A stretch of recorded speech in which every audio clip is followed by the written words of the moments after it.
All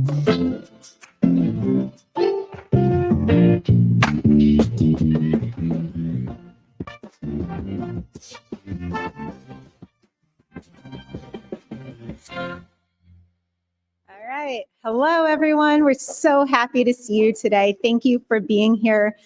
In 1976, 13 visionary women came together to form CMC, to connect people and ideas through community conversation.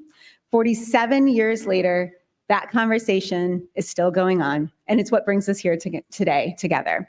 CMC explores public policy issues, current events, and spotlights lessons and leaderships at forums just like this one every single week. From its beginning, CMC has welcomed everyone. I'm Carrie Schmidt. I'm the principal of Plentiful, which works with nonprofit organizations. And I am also proud to serve on the CMC Board of Trustees and am chair of the Resource and Development Committee.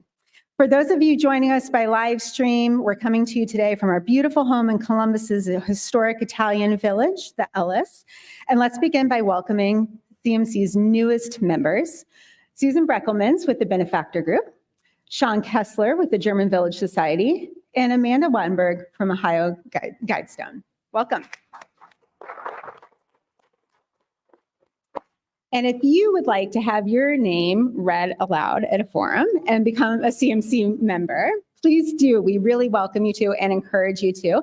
And it's very, very easy. Of course, there's information on each of your tables to connect with CMC. You can go to the website to sign up, or you can talk to one of us here today, and we'd be happy to bring you on board.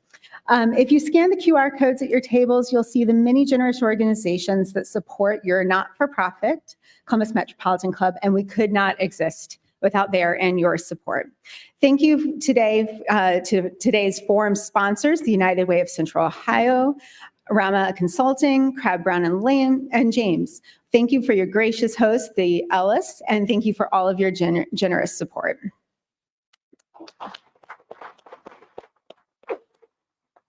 We're also grateful to the Center for Human Kindness at the Columbus Foundation and the Columbus Dispatch for presenting our live stream being carried right now through our social media platforms.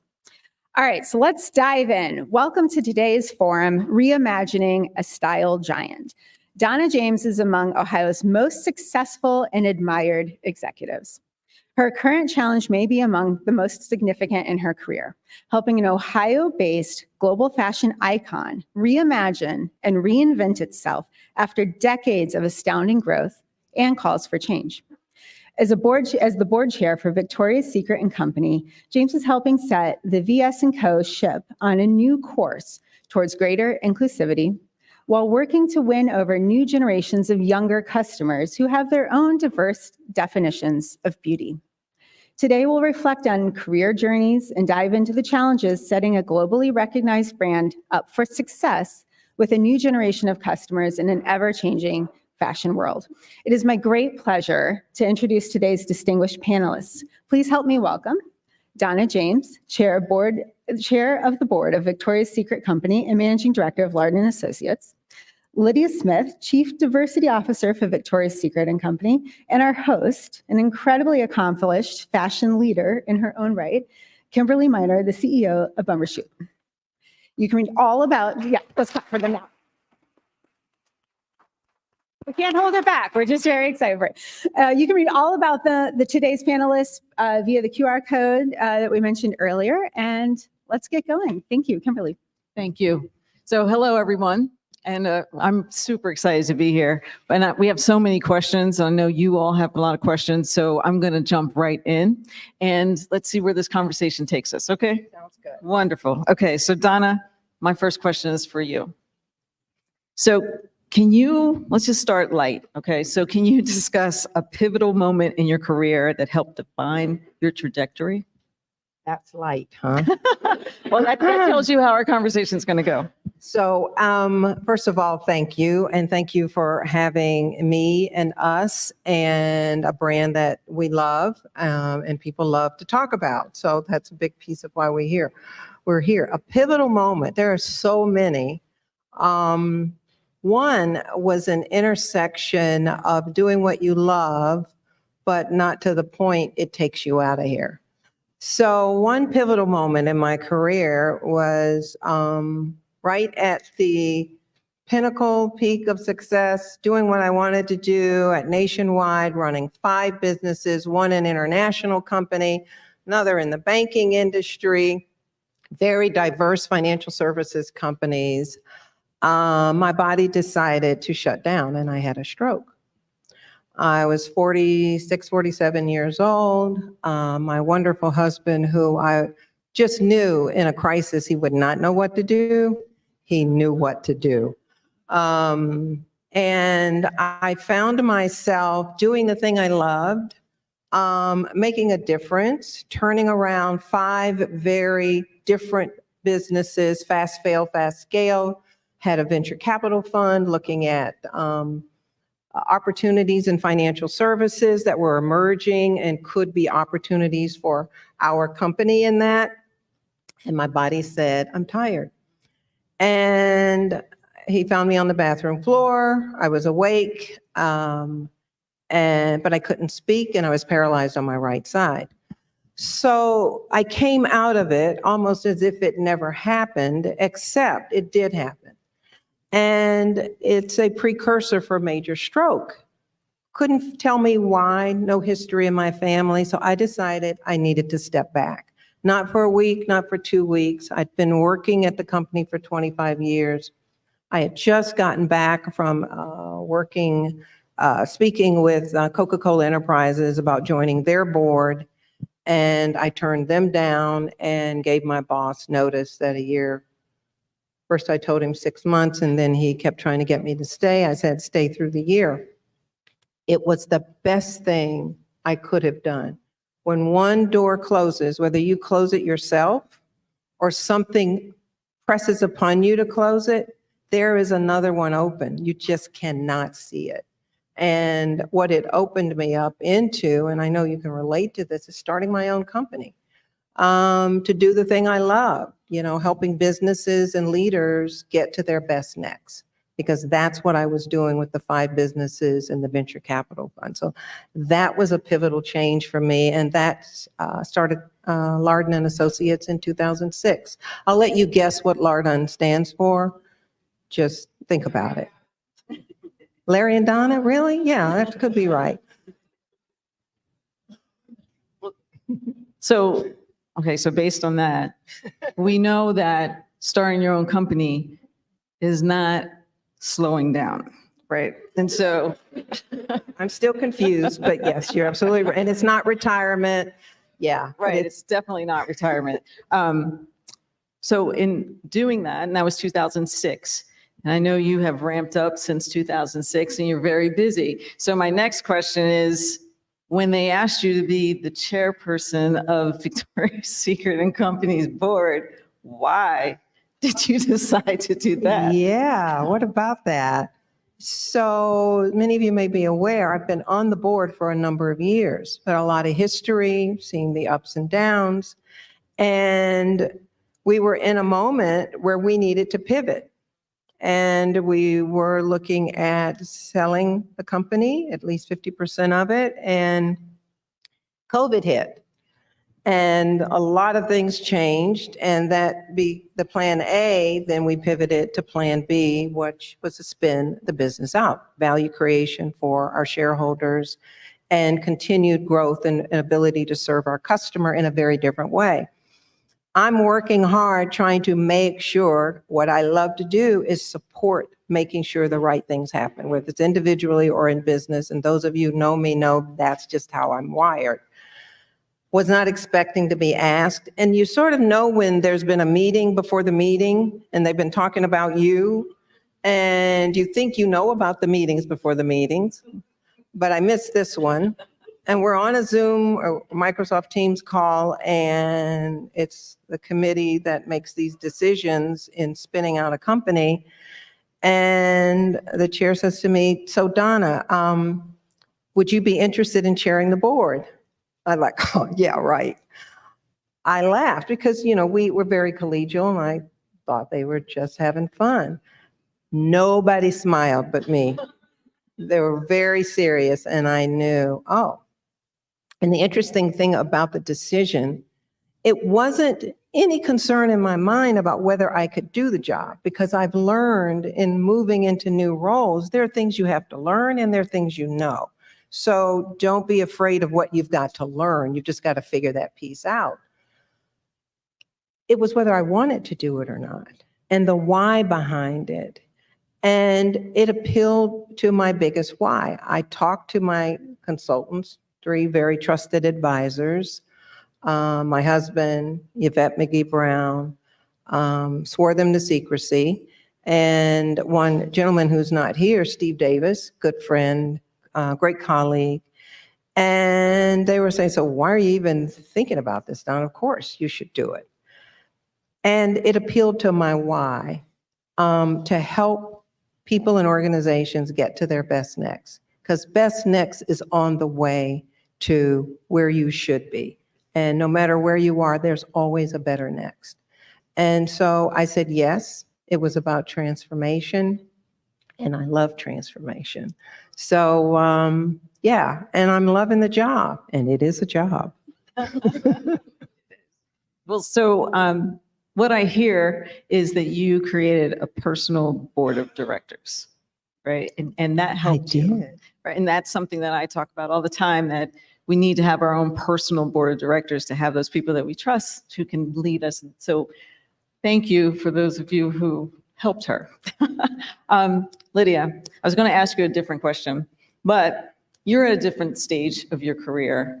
And I think it'd be very interesting to understand, A, who is your personal board of directors, and B, what has been your pivotal why?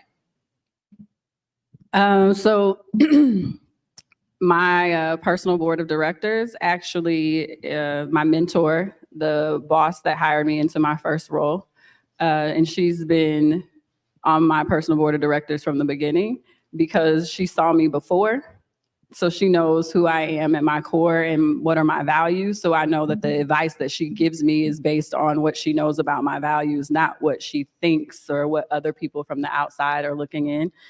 Of course, I have my parents and some other business mentors along the way that, you know, I really trust and value. But I really go to her first because she's seen me all the way through. And she actually was a big part of the most pivotal moment in my career. So to your point, I'm earlier in my career now, but at the very beginning, very early, not long after I graduated from college, I was working at GE, had just gotten selected to be a part of this amazing leadership development program, had the ability to travel around the world doing work that I loved. I was in IT at the time. And I found out I was pregnant with not one, but two girls. And so at that point in time, I had no idea how I was going to manage a career and a family. And I remember going into her office and just saying, so I need you to give me the easiest rotation next time around. So I was in a leadership development program and you do 6-month rotations. And I said, I'm pregnant and then I'm going to have the girls. I need you to give me the easiest rotation. I don't want to quit, but I don't think I'll be able to do this. And she's like, that's actually not what we're going to do. We're going to give you the hardest rotation, and you're going to show all of these leaders that you can manage raising your daughters and doing the hardest rotation. And that was the most pivotal moment in my career, because had she allowed me to take the easy way out, I'd still be doing that now. But that forced me to figure out how I was going to manage. It wasn't always going to look pretty. I wasn't always going to feel like I made the right choice. There's a lot of mom guilt here and there along the way. But I figured out how to make choices that make the most sense for me and my career and my family. And I've been able to do that since then, which has allowed me to take roles like this role that are very demanding, but I love the work and I'm passionate about it. My family understands what that means and the sacrifices that we all have to make. And I don't know that we would have got here, that I could be doing this had I not started on that trajectory at the beginning of my career. Thank you. Thank you. So I know you're here because you want to hear about Victoria's Secret. I know that. But I also know that there are a lot of people out here who have to hear what the journey looks like. So thank you for indulging me. So Donna, now we're going to jump into Victoria's Secret. Okay, so we know that Victoria's Secret is one of Central Ohio's most well-known retail success stories. It was. And as America changed, the brand fell out of step a little bit, right? They kind of lost sight of who their consumer was. And so getting back in step with those consumers has meant a huge turnaround. What is this new direction? Can you give us some light into the new direction and tell us, how do you transform a brand that is it's global, you have people all over the world, the brand stands for things differently all over the world. How do you do a turnaround in that scenario? How much time do we have? Take as much time as you need. So I guess the first part of this is what's changed. And when you miss a customer segment because you have an idea and you think that idea is going to resonate with everyone, and maybe that idea has in the past, the world changes, and you miss the signal that the world has changed. And you say, so are you blind? Are you deaf? Or sometimes you can be so enamored with what you're doing and how well it's working that the shift gets missed. Not that you don't see it, but how much of it do you believe in? Let me give you an example that is nothing to do with Victoria's Secret, because it happens every time. We just happen to be, the leader and still a market leader. And so when leaders miss, people pay more attention. Remember when water used to be something you get out of a fountain and not in a bottle that you could buy anywhere? And you remember when beverage organizations were not selling water? They missed the shift, but they quickly did a pivot, quickly reprioritized in their brand. And now you've got so many waters, you think they all taste different, and they probably don't. My husband and I have this debate all the time, kind of water he likes versus I. So I'm just giving you that as an example to say it happens to lots of businesses. And the trick in every business is to catch the new wave. Catch it before, it takes over. Because like an ocean, there are always waves of change that you have to tap into. No different than us as individuals, catching the waves of change in our individual lives and being aware, or no different than a good shoe sale. You feel real bad when you miss it, but another one's coming, so get ready. That's me, how I get by sometimes when I miss the big shoe sale. So that is the in and out of the story. And it's huge when you're a company of this size. People think we've lost our way and we've lost our customer. No. The pivot has happened. What we are doing now, better than we did before, is something very simple, but very important and not always easy for companies to do: listening. Because listening isn't just the act of sitting in this room, hearing what I'm saying, and I hear what you say. Listening is an action. It's a verb. It's a test and try. Sometimes you get it right and you don't, but you're still listening, so you figure it out. And in this retail market, whether it's global, whether it's national, here in the US, there are shifts going on all over the place. Shifts economically, shifts demographically, shifts in fashion. I have some things in my closet that I bought 20 years ago, and somebody saw me today and said, "Oh my God, where did you get that?" I was almost ashamed to tell her. But it goes around, but you've got to stay on top of the shifts. And that's what we're focused on now. And not just externally, but internally. If you're going to change a brand, it's inside out. It's no different than if I want to change who I am to the world. I can tell you, but I can't do it unless I show you. And in large organizations, the show starts with the employees. And it better not be a show. It better be for real, because they will call you on it. Authenticity and alignment around what you're trying to accomplish, acknowledging the things that didn't go so well. Because if you can't own up to missteps, you can't figure out the next one. And when you make the next misstep, if you're so busy trying to hide it, you can't get better. I work with a group called the African American Leadership Academy, and we have a kind of an ethos around efficacy and being effective. And if you're going to be your most effective self, you got to be focused on improving and not just proving to people. And that's probably one of the biggest challenges we have right now. So many segments want us to prove we're different, prove we've changed, and that's a conversation. We've got to show it, and that's what we've been doing, but it starts internally with the employees and working on who we are inside to the outside. And I think when you do the work to improve, those moments to prove it come organically. So we are 2.5 years into a DEI strategy that focuses on people first. It's people, experience, purpose. Naturally, because we were focusing on people and building relationships, it's just now, 2.5 years later, that those relationships are starting to come to fruition. So now you're seeing stories about cotton impact reports and work that we're doing with Black-owned cotton farms and things like that. That's 2 years in the making.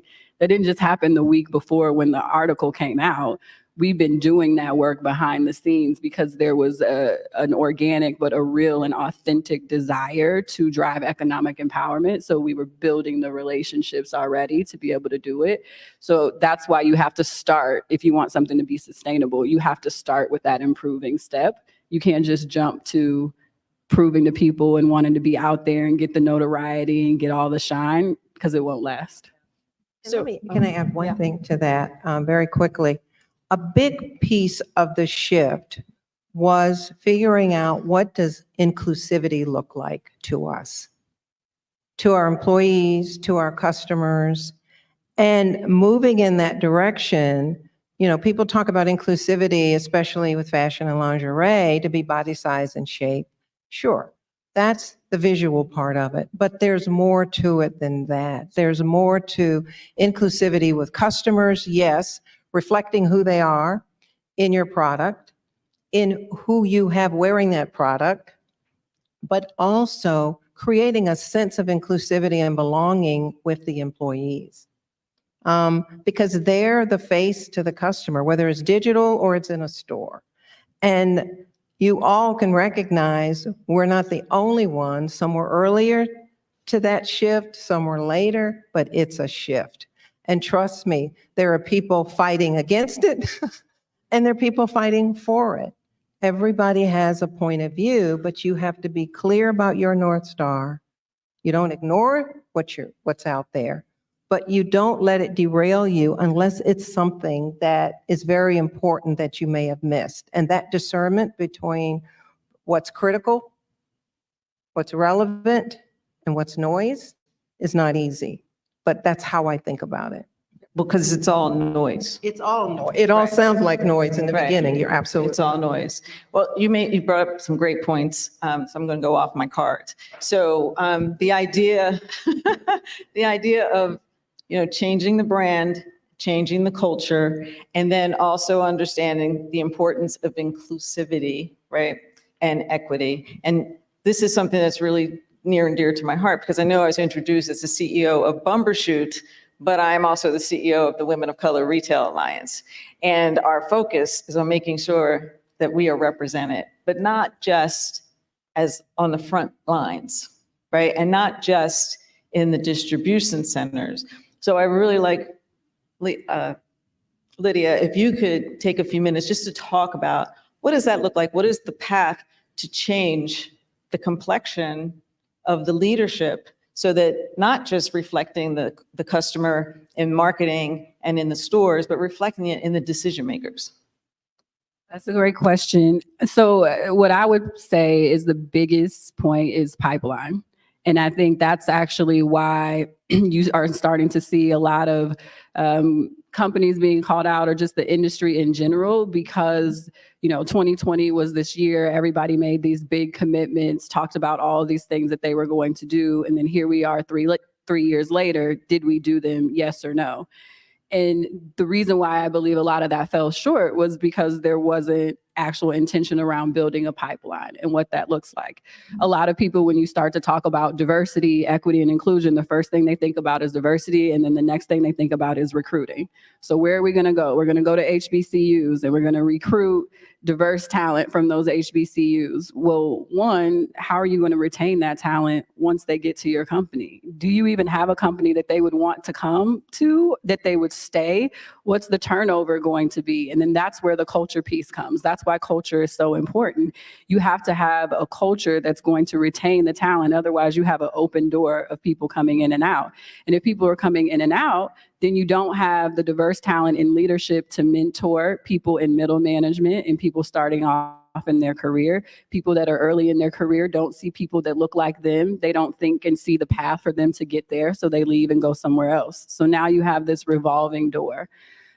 So the work of the work is creating an inclusive environment, one where your leaders feel accountability, not just for the performance of the business and meeting the metrics and the goals of the business, but also how they develop talent, how they treat talent. They have to have a sense of responsibility and accountability around that. It's not just the CDO's job or the CEO's job, it's leadership. So all of those things play into our companies able to both attract and retain diverse talent, and then also the resources. We know that there are systemic biases that exist, whether they're conscious or unconscious, in corporate America at every company, and those prevent challenges for women in particular, people of color, women of color, to have opportunities for development. So if you aren't being intentional about directing resources to the development of those underrepresented individuals, you're going to lack their ability to get to the top is going to lack. And you'll see it in your succession plans. So we've been really intentional about embedding diversity, equity, and inclusion into every aspect of the business. That goes from internal talent, leadership development, our L&D processes, as well as then how it shows up in the business, from products to our marketing. But we know that if it's not a throughput into every piece of the business, then when we put people in those roles, they won't have a voice. It won't be authentic, right? And what's the point of putting someone who's bringing diverse perspectives at a table, giving them a seat at the table, but then their voice can't be heard? So we have to do that work, in every function of the business. And can I add a piece to that? Because we're not here talking about this because we're perfection. The enemy of progress is perfection. We're talking about it because we're intentional about progress. And one of the things I've learned is you can't, if you have an organization that culturally isn't aligned around development of people, building a pipeline of talent, I mean all talent, what happens is not just people of color suffer. Everybody does. Because it's not a discipline around a value that you say you hold, everyone becomes subject to it. And there are unwritten rules in every organization that you should not have to learn in order to be positioned, right? But if you don't have a discipline or an expectation around development for everyone, certain ones of us become the canaries in the coal mine and miss out. And so I like the notion of what you have to do internally and what leaders have to believe. I call it being patiently persistent because it doesn't happen overnight. Lydia and I get to stand in rooms and people go, so where's everybody else? Well, there are more. It's not just the two of us, but it's a legitimate question to ask, and be prepared to talk about the progress you have to make, because it's the long game. It's the long-term value creation in an organization, much like long-term value creation when you're talking to investors.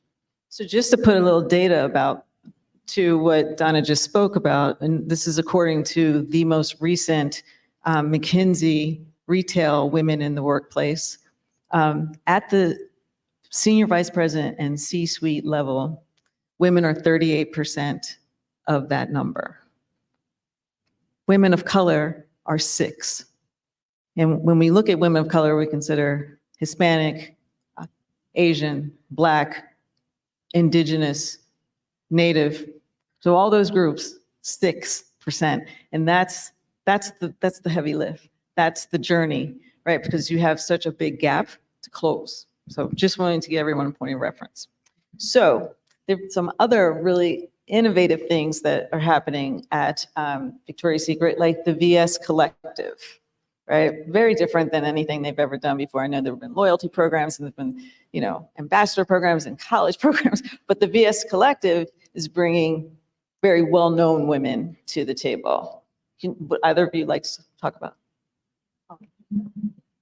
So it's interesting because what we talk about is being able to celebrate and champion all women, right, at every stage and every day of their lives. And really, when you think about the collective, it's this diverse group of women who represent so many different perspectives of life, right? And that's really what we're really working to do, is to be able to, if it's, the day of your wedding, if it's your first bra, if it is, a special occasion, if it is you're going to a sporting event, whatever it is, we want you to think of Victoria's Secret, and we want you to be able to see yourself in our brand, right? And I think that that's really a big part of what the collective does, is it helps to show that we are no one thing. And I think that is different than maybe what people have seen before with our brand. They have a vision, they have an idea of who we are, what we are, who we represent, and what that looks like. And not just through the collective, but through so many of our different initiatives, right? Our world tour this past year, which was a global initiative that showcased global creatives from all over the world. We just recently launched our first ever adaptive collection for, which was made with women with physical disabilities in mind, with magnetic front closures with our bra. But when you think about it, we all probably know someone in our lives who could take advantage of having a bra with a front closure, right? You may not have a physical disability, maybe you have a neurological disability, or maybe you just have a hard time putting on a bra and turning it all around and doing all of that, and you just want comfort and ease, and this bra gives you that. So there are a lot of things that I believe that we're doing with the foundation and intent is this meets women at different stages in their lives. This represents a broad group, a diverse group of women. And this really goes to show we are no one thing. And no one can put us in a category and make us one thing. What I also love about the notion of the collective, it's not this stagnant group of the same, persons all the time. It's evolving. The interest of our customers, the interest of her, she, it evolves. And we have to be ready to ebb and flow with that. So the whole notion of the collective not only gives us that flexibility, but it gives the women in the collective the same flexibility. And they get to be all of themselves, not just the part that talks about VS&Co. And there's sometimes some upside to that for us. And then there's sometimes some things that we have to recognize and be okay with the fact that people are speaking their minds and they have a point of view. Not everyone thought Doja Cat was a great selection for the world tour. What a phenomenal conversation piece, not conversation piece, but thought piece and thinking styles and approach to life. And if you want people to be authentic, you've got to accept them completely for who they are, not just the pieces and parts that you agree with. I had relatives in my family when I mentioned, we finally could talk about it. It was killing me because we couldn't talk about it for a while. We're like, oh, this is great. And here's why. And then someone would find one thing somebody had said that was a problem. Isn't that what we do today in society? So what we're able to do, I think, in our diversity and inclusivity in that, and an outward look as well as in, is elevate conversations that sometimes that are uncomfortable. But the women who gravitate to our product and to our brand, they're in those uncomfortable and sometimes comforting conversations, and that's okay. It's more than okay. I think it's necessary, right? It's necessary. So there's a lot that we've covered. You're doing a lot, right? You're doing the most right now. And so how do you handle that dashboard, right? You've got business over here. You need to turn that around, turn the brand around. You need to do better than last year. You need to hit these EBITDA numbers. And oh, we need to change the culture. Oh, and not only the culture, we need to change how we address the culture. And oh, you didn't like that? Oh, we have to address that as well. So when you think of all of those things, what do you think is the most sustainable and what you will be known for? Everything you just said. I guess it depends on your point of view in the organization. And that's hard. So I'm not trying to avoid the answer. I'm trying to be as honest about it. So for me, what I pay the most attention to, which is undergirded by all of those things that you say, is, are we resonating with her? And resonating with her is not just about the purchase, but do we have a circular conversation with her in terms of if she wants something, she doesn't, do we know why? And is she coming to us for every part of her day? Because lingerie is one of the most personal items a woman can have. And every day when we get up, we make a decision. And the decision starts there. Now, some of us think long and hard about it. And then there are others of us that everything in our lingerie is black, so we don't have to think about it.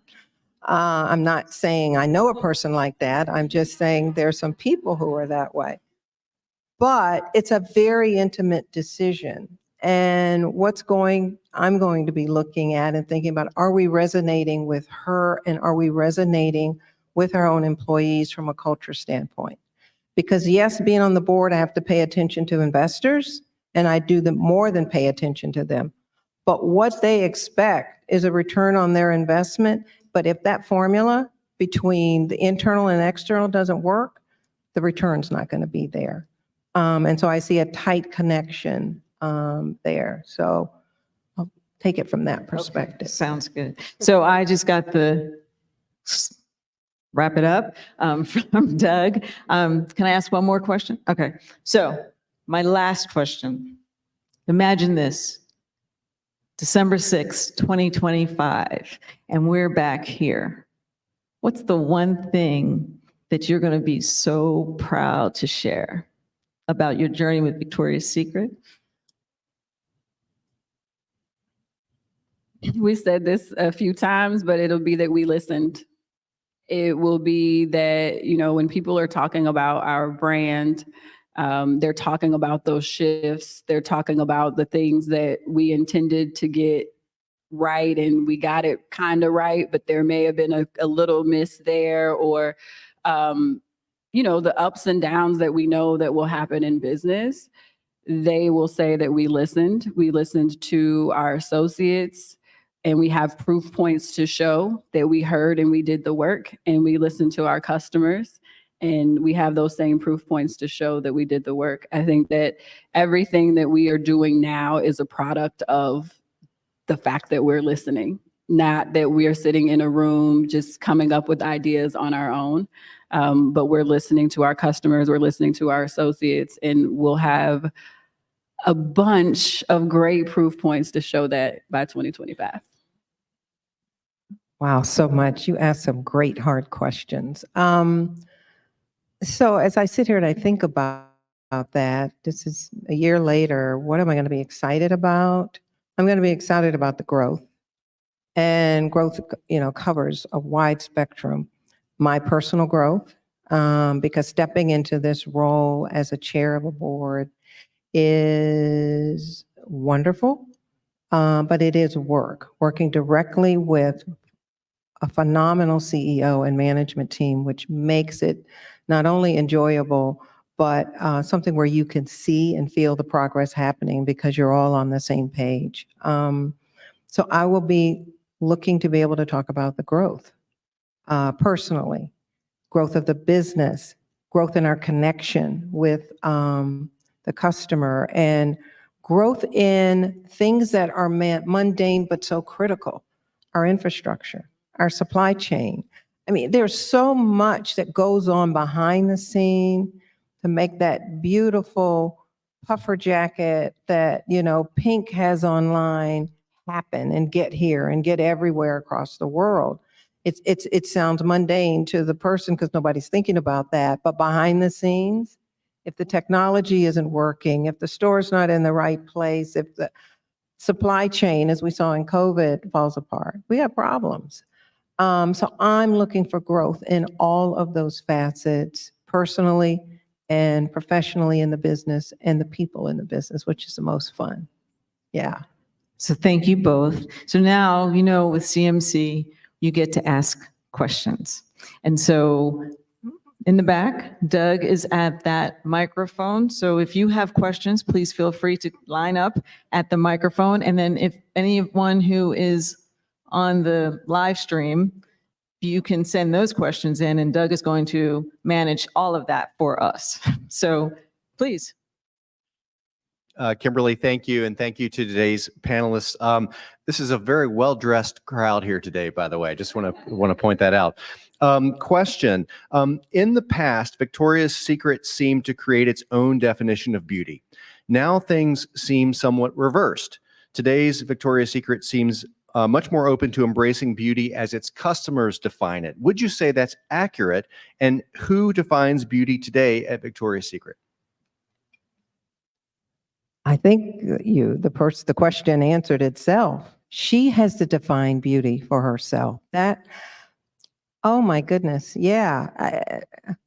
How I want to look today is up to me. And what I bring along to help me with that, it's my choice. It's my way.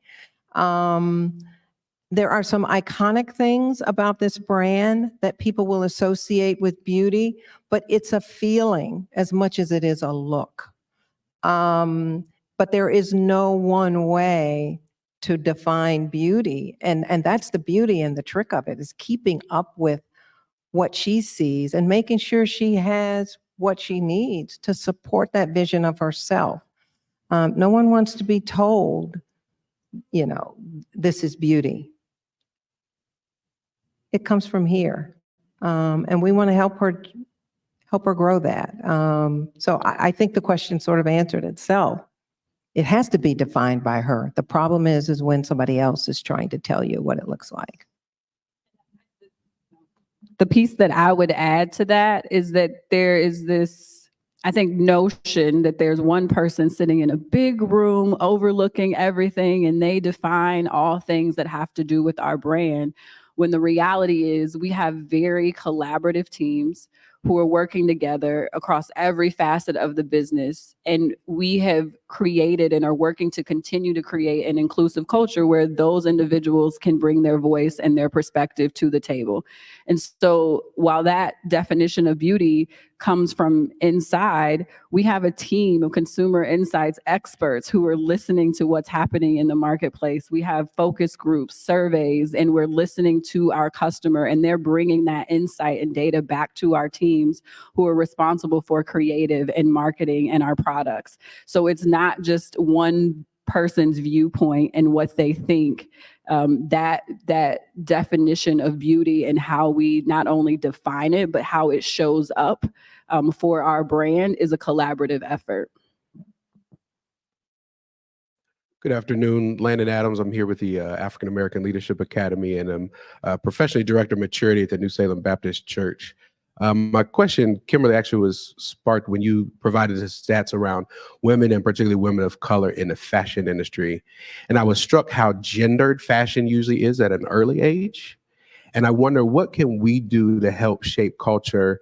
I've got 2 young girls. Like, if I encourage them in their fashion interests at this age, how do I make sure that they're also prepared to go in the industry, and also people in our influence that would try to keep women out of the industry that, again, ironically, at an early age is very gendered toward them. I'm curious to how that happens and then what we in the room might be able to do to prevent that as generations come in the future. Oh, are you asking me my perspective? Oh, okay, I'll take that. So that's packed. So I don't know if you can really guide young women to anything other than what they are naturally interested by.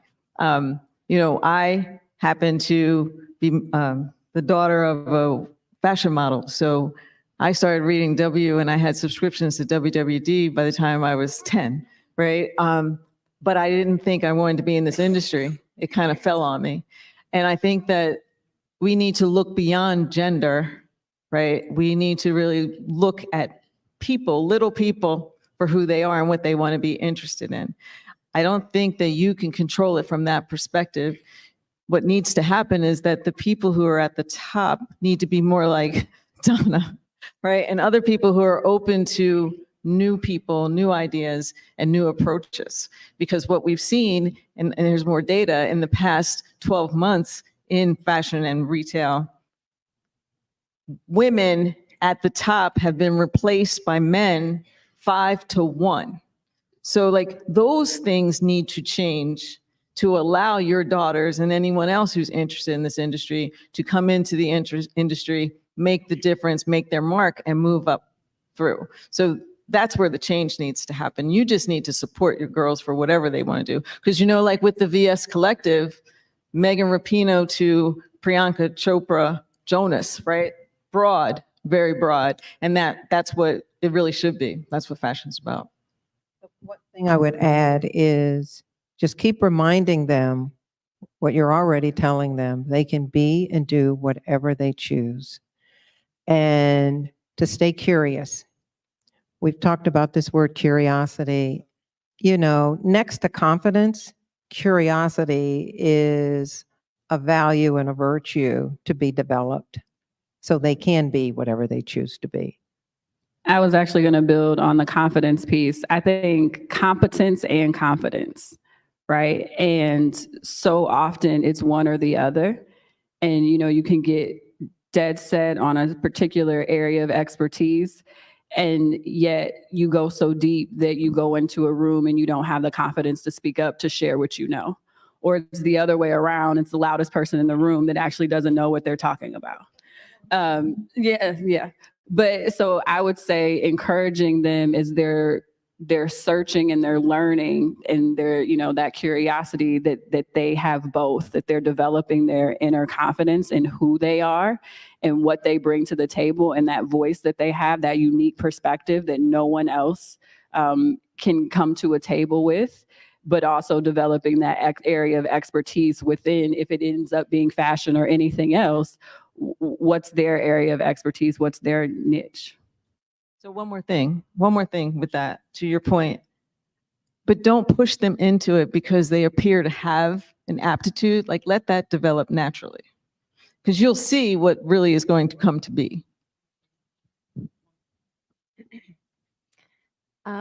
I have a 4-year-old, so thank you for all of that. My name is Jessica Flowers. I'm from the Columbus Council on World Affairs. You were talking a little bit about culture shifts in your organization.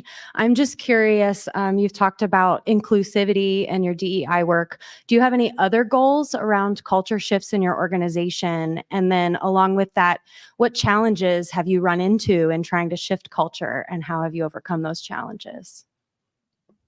So one of the things that I try to pay attention to, and the entire leadership team, because we talk about this, especially in the board room, and I know the ELT has these discussions around teams and teams working together.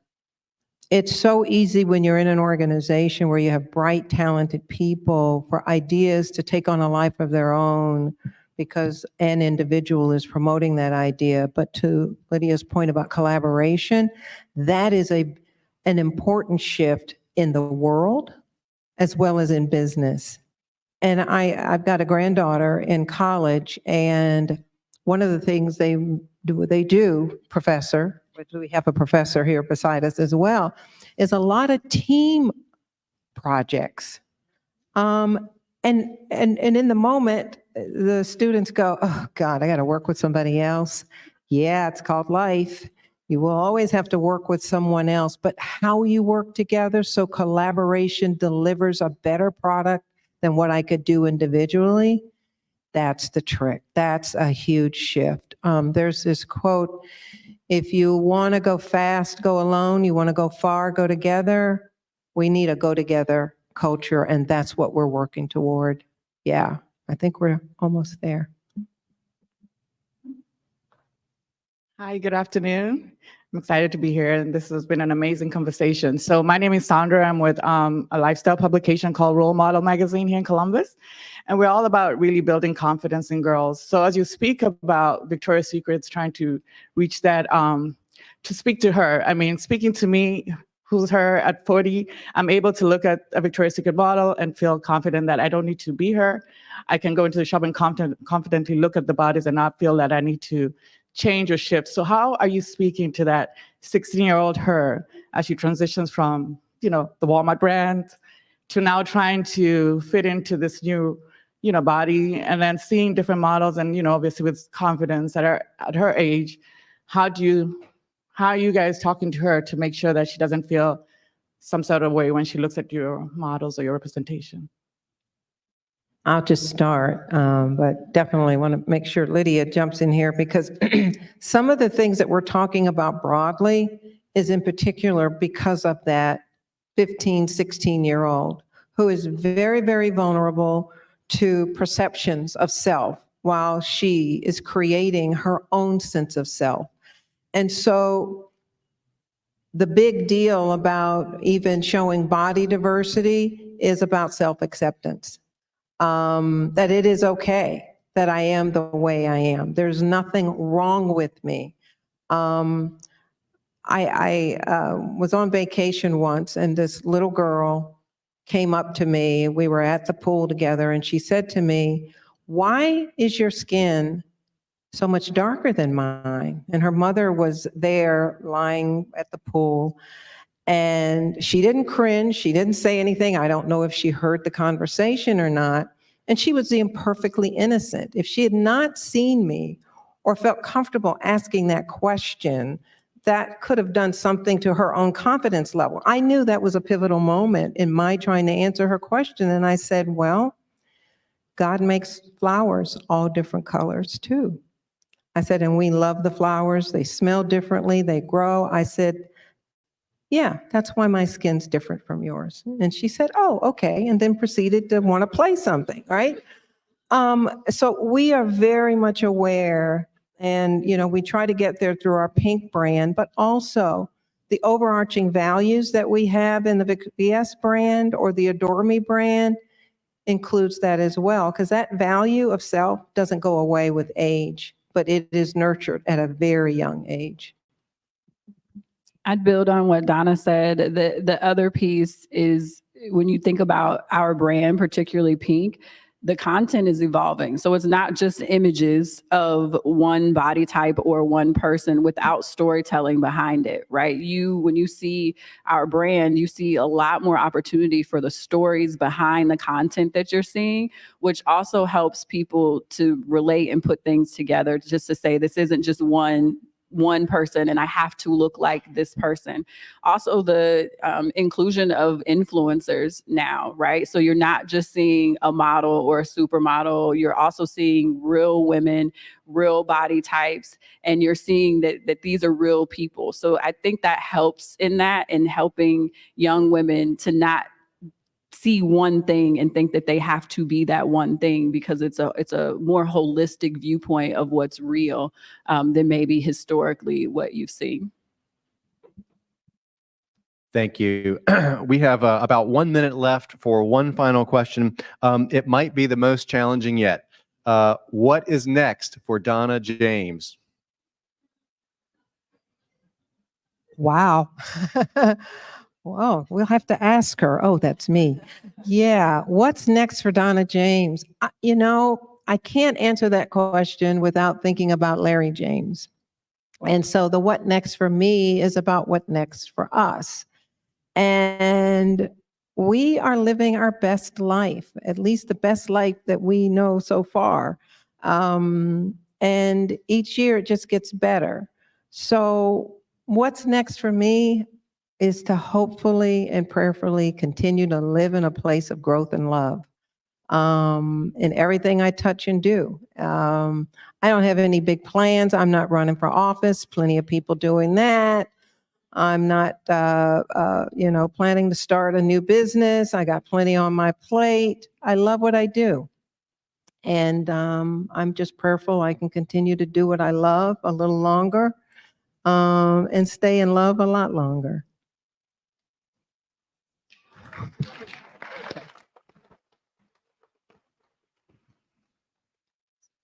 So thank you, everyone. I'm going to just hand it over to you, Sherry.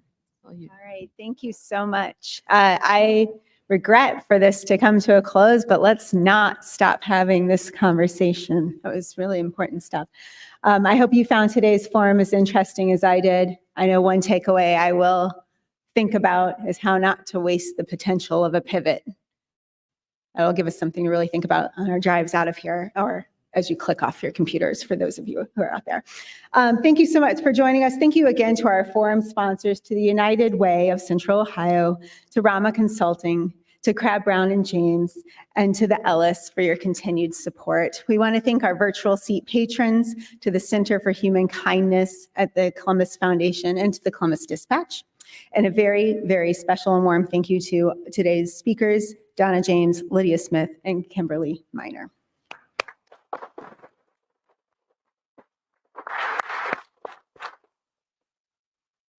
And good news, we're on again next week, so please come back.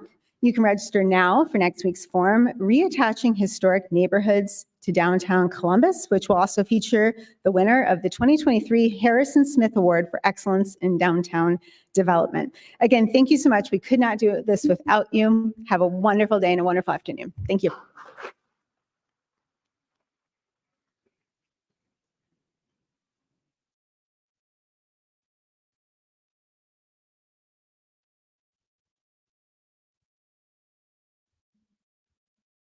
Thank